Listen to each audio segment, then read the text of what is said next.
दोस्तों नमस्कार। आज का जो विषय है वो आपके घर में जितनी महिलाएं हैं उनको बहुत पसंद आएगा और आपको भी इस सब्जेक्ट को समझना जरूरी है। अगर आपके घर में सोना है और आप उस सोने को संभाल के रखना चाहते हैं तो उसके क्या तरीके हैं, और अगर आपको घर में पैसे की जरूरत है तो सोना गिरवी रख के भी आप आज बाजार से पैसा ले सकते हैं। लेकिन इस पूरे खेल में कुछ नई समस्याएं और चिंताजनक स्थिति उत्पन्न हो रही है। आज हम उसकी चर्चा करेंगे ताकि आपका अगर सोना है तो वो गलत हाथों में ना जाए और आपको जाने अनजाने कोई नुकसान ना हो जाए। इसलिए जब भी आप सोने की लेन देन करें, चाहे वो ज्वेलर के पास, चाहे बैंक में या उसके अगेंस्ट कोई लोन लें, तो जो बातें आज मैं आपसे करने वाला हूं उसको जरा ध्यान से सुनिएगा और अपने घर में जितनी भी महिलाएं हैं उनको भी ये वीडियो दिखाइएगा ताकि जल्दबाजी में कोई ऐसा काम ना हो जाए जिससे बाद में पछताना पड़े। दोस्तों, सोने को लेकर पूरी दुनिया में एक एक्साइटमेंट है और उसका कारण बहुत सिंपल है। पूरी दुनिया में आज तक टोटल 1,90,040 टन सोना जमीन से निकाला गया है। टोटल पूरी दुनिया में आज तक 1,90,000 टन, और यह अनुमान है कि भारत में करीब 25,000 टन सोना है। और उसकी कीमत, अगर मैं बात करूं 25,000 टन की कीमत, वो है करीब 126 लाख करोड़। इसका मतलब ये है कि बहुत सारा पैसा हमारे इस देश में घरों में पड़ा हुआ है। और सबसे इंपॉर्टेंट और इंटरेस्टिंग बात क्या है कि पिछले 2 साल में सोने की कीमत 60% बढ़ गई। इसीलिए इस समय सोने पे चिंता होना स्वाभाविक है, क्योंकि जिस रफ्तार से दाम बढ़े हैं, क्या वो दाम गिरेंगे? अभी कुछ कहा नहीं जा सकता। लेकिन जो लोग सोने का व्यापार करते हैं या सोने के अगेंस्ट में लोन का लेन देन करते हैं, उनको संभलना बहुत जरूरी है। इसीलिए आज का वीडियो बहुत इंपॉर्टेंट है, और अगर आपने चैनल सब्सक्राइब नहीं किया है तो प्लीज कर लें और इस वीडियो को शेयर जरूर करें ताकि आपके जितने भी घर में, दोस्तों में, या जिनको भी सोने का मोह है या इच्छा है, वो इस वीडियो को देख सके। दोस्तों, सोने का जो लोन मार्केट है, क्या हो रहा है कि बैंक हैं, जो एनबीएफसी हैं, आरबीआई ने गाइडलाइंस ये बना दी कि अगर आप लोन लोगे तो आपको कोई कोलेट्रल देना होगा, आपको कोई सामान गिरवी रखना होगा, क्योंकि अनसिक्योर्ड लोन मिलना मुश्किल होता जा रहा है। आपको चाहिए 50,000 रुपए, 1 लाख रुपए, बैंक देने को तैयार नहीं है। आपको व्यापार के लिए चाहिए, कोई इमीडिएट कोई आपको लेन देन करनी है, उसके लिए चाहिए, आपके पास पैसा नहीं और आप उस डील को छोड़ना भी नहीं चाहते।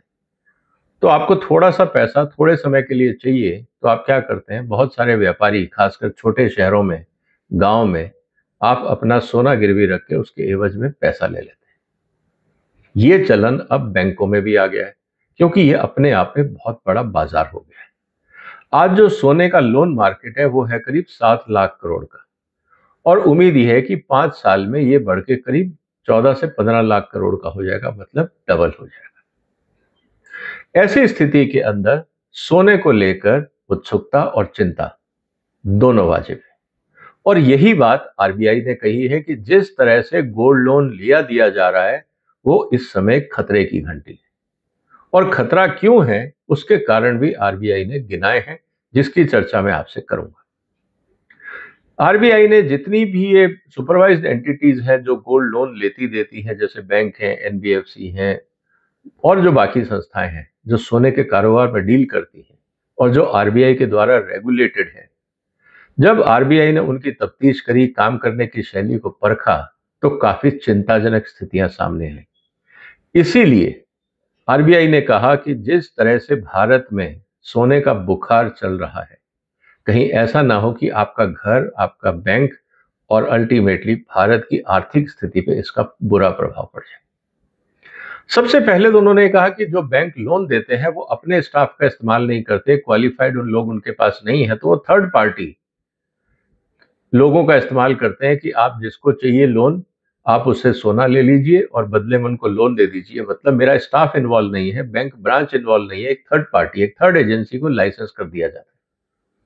अब समझिए समझिए इस बात को कि आपके पास वो लाइसेंसिंग अथॉरिटी है, आपने बाजार में किसी से सोना गिरवी लिया, सोने की प्योरिटी आपने कब चेक करी, बैंक को नहीं पता। आपने कहा जी ये तो बहुत अच्छा सोना है और आपने उसको पूरी कीमत पे लोन दे दिया। बाद में पता लगा सोने में मिलावट थी। अब क्या होगा? क्योंकि वो व्यक्ति तो पैसा लेके चला गया। ज़्यादा से ज़्यादा आप क्या करोगे? आप उस व्यक्ति के सोने को रोक लोगे। आप उसके सोना लौटाओगे नहीं जब तक वो पूरे पैसे वापस नहीं करता। मान लीजिए उस व्यक्ति ने धोखाधड़ी से गलत सोना आपको दे दिया और पूरे पैसे लेके चला गया। उस स्थिति में क्या होगा? पहली बात, क्योंकि जो वैल्यूएशन है गोल्ड की वो कस्टमर की प्रेजेंस में नहीं होती और बाद में ये भी कहा जा सकता है कि साहब आपका गोल्ड इम्प्योर था, इसलिए हम आपके गोल्ड की कीमत जो आपने लगाई थी हम उसको कम कर रहे हैं। तो आपके ऊपर एक एडिशनल ब्याज भी लग सकता है या आपको एडिशनल पैसा आके जमा कराना पड़ेगा ताकि जो लोन अमाउंट है उसको जस्टिफाई किया जा सके। इसीलिए सबसे पहला सुझाव आपके लिए ये है कि अगर आप लोन गोल्ड के अगेंस्ट लोन लेते हैं तो अपने सामने उस गोल्ड की प्योरिटी चेक कराएं और उसका वजन कराएं, क्योंकि जिस तरह से सोने के रेट बढ़ रहे हैं ऐसा ना हो कि आपका नुकसान हो जाए। ट्रांसपेरेंसी रहेगी तो बैंक का भी फायदा रहेगा और आपका भी। इसके अलावा जो गोल्ड लोन दे रहा है और ले रहा है उनका आपस में प्रॉपर केवाईसी नहीं, ड्यू डिलिजेंस नहीं है। इसका मतलब आपने तो ये कह दिया मैं लोन ले रहा हूं, गोल्ड दे रहा हूं और बदले में पैसा ले रहा हूं और बाद में मैं गोल्ड छुड़ा लूंगा। आज स्थिति क्या है? आज स्थिति यह है कि मैंने आपसे पैसा लिया बिजनेस के नाम पे और उसको जाके शादी ब्याह में या कहीं और खर्च कर दिया। अब मेरे पास पैसा नहीं है, अब मैं गोल्ड छुड़ा नहीं सकता और बाद में पता लगा कि गोल्ड की क्वालिटी ठीक नहीं है या गोल्ड के रेट इतने ज्यादा हो गए कि अब आपस में डिस्प्यूट शुरू हो रहा है। इस स्थिति में क्या होगा? इसके अलावा जो सबसे इंपॉर्टेंट बात है कि जो आप सोना घर से जाके बैंक को देते हो तो वो सोना कोई कॉमन कमोडिटी नहीं होता, लाइक जिसको सोने का बिस्किट या सोने की ईंट बोलते हैं। वो होते हैं ऑर्नामेंट्स। उसमें अलग अलग आइटम जुड़े होते हैं, उसमें हो सकता है नक्काशी की हुई हो, उसमें डायमंड जुड़ा हुआ हो, उसमें कोई और चीज जुड़ी हुई हो, उसमें सिल्वर की कोटिंग हो, आपको कुछ नहीं पता और उसका वैल्यूएशन आपने नहीं कराया। आप वैल्यूएशन करा रहे हैं बाद में और जब बैंक उस पैसे को रिकवरी के लिए बाजार में जाके उन हीरे जवाहरात को या जो भी आपने डायमंड्स या जो ज्वेलरीज जमा कराई है उसको जब वो ऑक्शन करते हैं तो पता लगता है वो प्रॉपर वैल्यू ही नहीं मिली, क्योंकि जो ऑक्शन करने वाला है वो समझता है कि इसकी वर्थ नहीं है, लेकिन बैंक ने तो आपको पूरा पैसे दे दिया तोल के। अब सवाल ये है कि नुकसान किसका हुआ? जिसको पैसा लेना था वो तो चला गया। बैंक ऐसी ज्वेलरी को ले गया, उसकी जो ऑक्शनिंग में कीमत थी, मान लीजिए उसकी कीमत 10 लाख मिलनी चाहिए थी, उसकी मिली 9 लाख या 8 लाख। बैंक को सीधा सीधा 1 से 2 लाख रुपए का नुकसान हो गया। अब इसके लिए जिम्मेवार कौन है? क्योंकि जब बैंक ने लोन दिया या जिस एजेंसी थर्ड पार्टी के थ्रू उन्होंने उस लोन को डिस्पर्स किया अगेंस्ट गोल्ड, आपने उसकी क्वालिटी चेक नहीं की थी। तो ये खामियाजा भी बैंकिंग सिस्टम को उठाना पड़ सकता है। और सबसे इंपॉर्टेंट कि लोन के अगेंस्ट, वैल्यू के अगेंस्ट लोन कितना देंगे? मान लीजिए सोना है 5 लाख का, आपने उसको वैल्यू कर दिया कि साहब चलो मैं 6 लाख मान लेता हूँ या 7 लाख मान लेता हूँ और उसके बदले में आपने लोन दे दिया, जबकि एक्चुअली उसको लोन मिलना चाहिए था 4 लाख, आपने दे दिया 6 लाख। जब ऑक्शनिंग हुई तो पता लगा 5 की जगह उसकी वैल्यू 4.5 है। तो ये 1.5 लाख का इतना बड़ा रिस्क एक अकाउंट पे क्या बैंक उठा पाएंगे? आज सवाल इस बात का है। क्योंकि जो बैंक लोन कंपनियां हैं वो सबसे इंपॉर्टेंट चीज है कि वो क्वालिटी, वेट, ट्रेसेबिलिटी, वैल्यू, इन सब का ध्यान नहीं रख रही हैं और यही चिंता है आरबीआई की। क्योंकि जो कंपनियां हैं, जो बैंक हैं, जो एनबीएफसीज हैं, वो थर्ड पार्टी का इस्तेमाल कर रही हैं। बहुत सारी कंपनियां तो इंटरनेट पे ऐप बना दिया है कि आप आइए लोन ले लीजिए, अपनी ज्वेलरी रख दीजिए।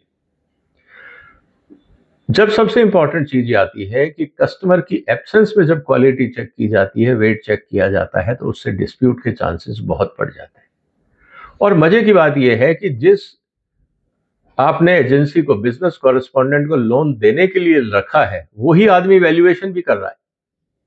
तो अगर उसने गलत वैल्यूएशन करी और ज्यादा लोन दे दिया तो पूरा रिस्क बैंक का बन जाता है।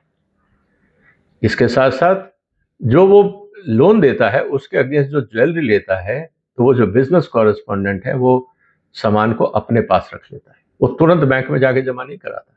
मान लीजिए उसके घर से या ऑफिस से चोरी हो जाए या कोई और गड़बड़ हो जाए, उस स्थिति में क्या होगा? क्योंकि लायबिलिटी तो बैंक की बन गई। इस बात को लेकर भी बैंक बहुत चिंतित है और यही कारण है कि जो केवाईसी भी की जाती है वो भी ये थर्ड पार्टियां करती हैं और उस पे भी आरबीआई को डाउट हो रहा है कि क्या ये केवाईसी ठीक भी है या नहीं है। और सबसे इंपॉर्टेंट बात कि जो पैसा दिया जाता है उसको लोन दिया जाता है ताकि वो वापस आए पैसा और लोग अपनी ज्वेलरी वापस ले जाएं। अब सवाल इस बात का है कि अगर पैसे का सही उपयोग नहीं किया, उसको लेना था एग्रीकल्चर यूज के लिए या फैक्ट्री यूज के लिए, आपने उसको शादी ब्याह में लगा दिया, खर्चा कर दिया, अब वो वापस कैसे आएगा? ये बहुत बड़ी लायबिलिटी बैंकों के ऊपर बनती जा रही है। इसीलिए आरबीआई ने कहा है कि अब ये नहीं चलेगा, हम इसको क्लोजली मॉनिटर करेंगे। और यही कारण है कि जब बैंकों को कहा जाता है कि आप इनका प्रॉपर अप्रेजल करें और वो नहीं करते हैं, तो होता क्या है?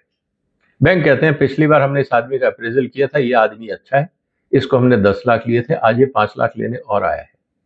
हकीकत ये है कि बैंकों को दोबारा उस आदमी का मार्केट स्टैंडिंग और अप्रेजल देखना चाहिए, क्योंकि पिछली बार जब वो लोन लिया था और दोबारा लेने आया है, तो इस समय, इस गैप के अंदर, इस टाइम गैप के अंदर उस व्यक्ति के साथ क्या क्या हुआ, उसका बिजनेस ऊपर गया या डूब गया, या उसके यहाँ कोई और घटना हुई जिसके कारण उसका नुकसान हुआ, उसको लोन की जरूरत दोबारा क्यों पड़ी, पहले वाला पैसा जो गया था वो कहाँ गया, इसकी भी बैंक ड्यू डिलिजेंस नहीं करते हैं और टॉप अप लोन बड़ी आसानी से दे देते हैं। और यही कारण है कि ना सोने का वैल्यूएशन होता है, ना लोन का वैल्यूएशन होता है। तो ये जो वैल्यूएशन प्रोसेस में डिफेक्ट है, इससे गैप बढ़ रहा है, मतलब रिस्क बढ़ रहा है।